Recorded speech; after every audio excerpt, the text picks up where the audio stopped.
Advice should come from people who've walked your path, who are trying to get to the same outcome you have. And when we don't have that, the answer is play. Welcome to Malia Musings on YouTube.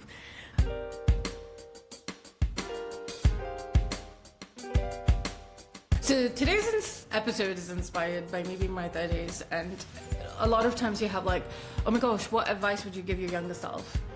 Personally, I would tell my younger self, you need less advice, girl, go have fun. Like really, it's not be better or work harder. Because I think as brown girls, we navigate a very unique pathway that has not been explored. And before you get good advice, as a collective, we need exploration. We need different pathways and different role models and different people doing different things, some we like, some we don't like.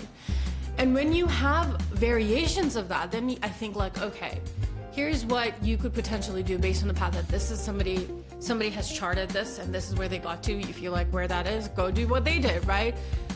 But a lot of advice out there, I think is predominantly for men, predominantly for like Americans, or when they advise brown girls, it's often from like a back home, like what works back home or what works in a different time period even, arguably, right?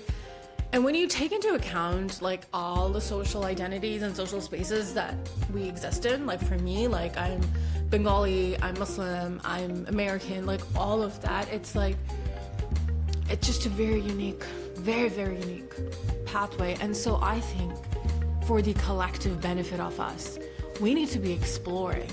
We need to be effing around because you can't really figure out the pathways if you haven't explored the different forks.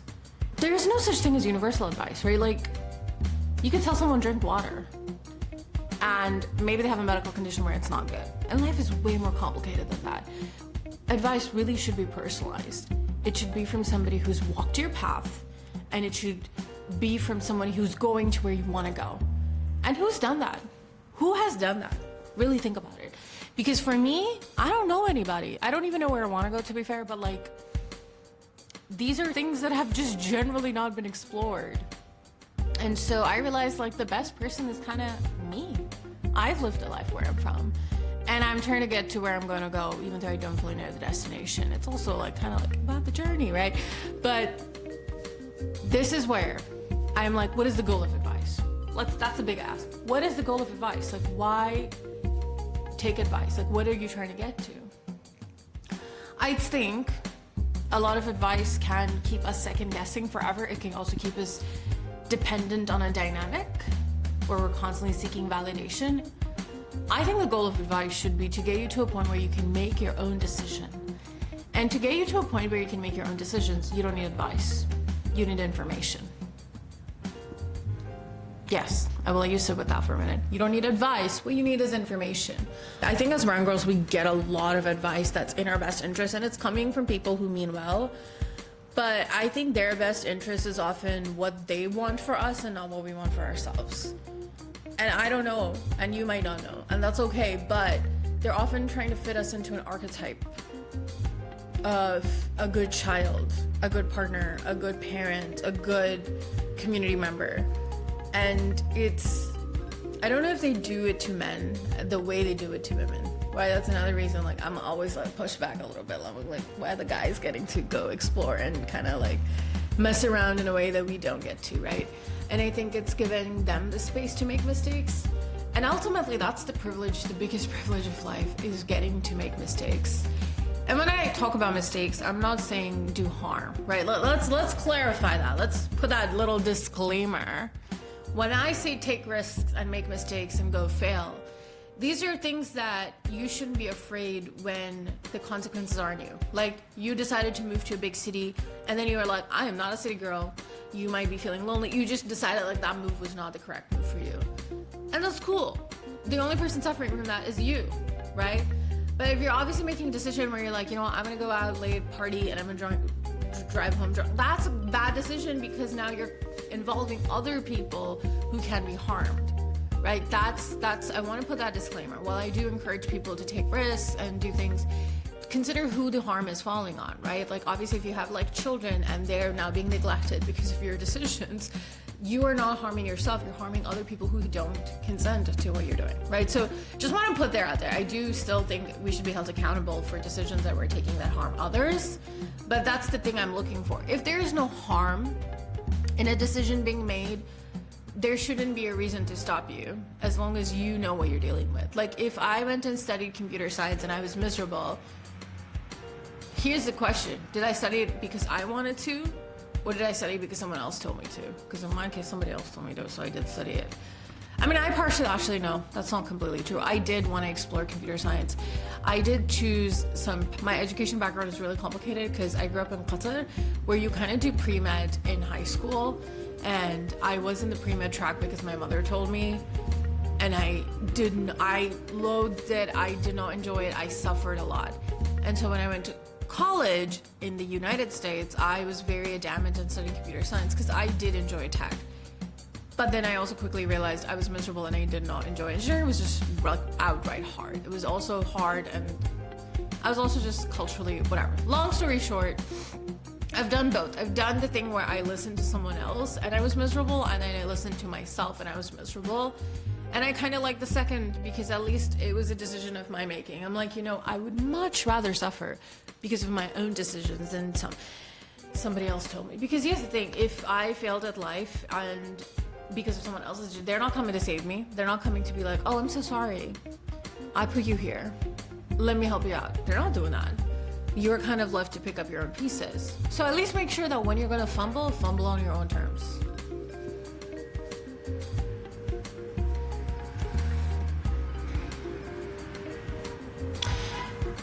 In conclusion, when I'm talking about risky, taking the chance and failing at things, do things that maybe you're risking your comfort or risking your personal success. Starting a business, very risky, but at least it's like you learn a lot through it. Because the other thing is, I think it's also, what we should explore? What is success? What is success, and what does that mean for you? Because for a lot of people growing up, for me growing up, it was like, make money. As I've grown up now, I'm like, no, that's not my version of success. Honestly, for me, a big thing is like my principles and values. They're huge for me. And it's kind of like, as much as I can, just stick to that. That's my version of success. And your version can be different. It could be making money. That's fine. The reason I bring this up is because when you are fumbling decisions, when you're taking those bad decisions, right, quote unquote, you don't know they're bad yet. It's only the outcome that you realize. You're kind of checking for, did you enjoy? When I was in school for computer science, because I did it on my own terms, at least I had a good time in college. I didn't have a completely good time in college. There were some pain points. It took me 7 years to graduate, but I also did have good terms on my terms. Versus if I was in computer science because people told me to do so, I would be miserable in my classes and not having a good time. And let's say I come into this poor job market where a lot of people with computer science degrees are struggling. I would be like, wow, I listened to y'all. I did enjoy undergrad. Now I'm suffering because I don't have, you see how the fumbling is not your fault, but you're suffering? At least suffer on your own terms. That's all I'm saying. That's all I'm saying, because life is going to make you suffer anyway. I think it's a collective good for brown girls to be suffering on our terms, because for so long, so many of us, our mothers and aunts and grandmas have been suffering on somebody else's term. We should get to suffer on our. That's all I'm saying. I'm going to claim the suffering on my terms. So now, if you don't take advice, how do you get to where you want to go in life? How do you even figure it out? I think you need less advice, but I think you need information. What do I mean by that? Is information empowers you because it gives you options. It's like, here are the different choices in life. Here are the different pathways you can take. Here are the different majors. Go fumble around, right? Because the information framework is also, in my opinion, more encouraging to do life, because it's like, oh wow, these are so many cool options. Before this, we don't even always know the options. We're not given the options. We're not shown the pathways. We're often, the advice framework is like, this is the archetype of a person you should be, and that's it. You're not even given the other options. Let's see. Guys, YouTube is harder because I have to yap for so long.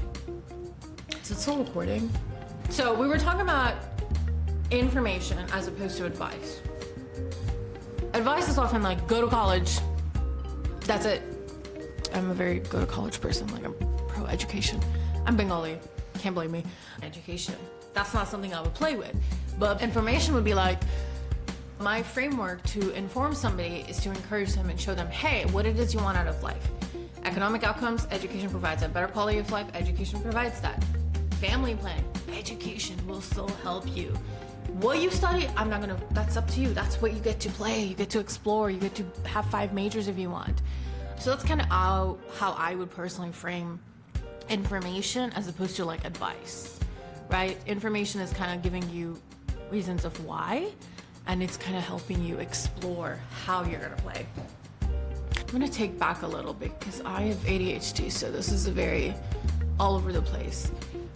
One of the reasons I think we are so stuck on advice, like what do I do, how do I do this, is because we're coming from like this fear of failure. We're afraid of what other people will say, how I'll see myself, what if I'm dependent. All of these things are very valid concerns. And I want us to explore those fears and consider how they affect us in decision making. Because if it comes to enjoying life and quality of life, one thing that can help you is just reframing what you're afraid of. Like I said, if you're afraid of not getting a job, remember that no matter what you study in college, you can still take the time to enjoy your college experience. So even if it doesn't work out, you had a great time. I think the most empowering thing about life is to have space to exist and play. Like that is the ultimate goal of life. It's not to have a mansion. That's too much cleaning. I would never want a mansion. I don't have all the answers, and I don't think I ever will. But I give myself space to like explore, to fumble, to quote unquote fail. And that's the beauty. The beauty of life isn't just to explore the good, the success. It's also to explore and experience the sadness, the grief, the loss, the failures. And ultimately, I think as Muslim girls, as brown girls, we need that space. With all this being said, how do I respond to advice? Do you just be like, I am better than you, I don't take advice? No. I always listen to people. Like, if you want to give me advice, I'll listen. I'm going to be polite. It's just a basic human courtesy. 2, I listen and I don't judge. I look at how the outcome has played out in their life. If they've taken this advice, if they've done what they are asking me to do, how has that resulted in their life? Or somebody else who's taken advice?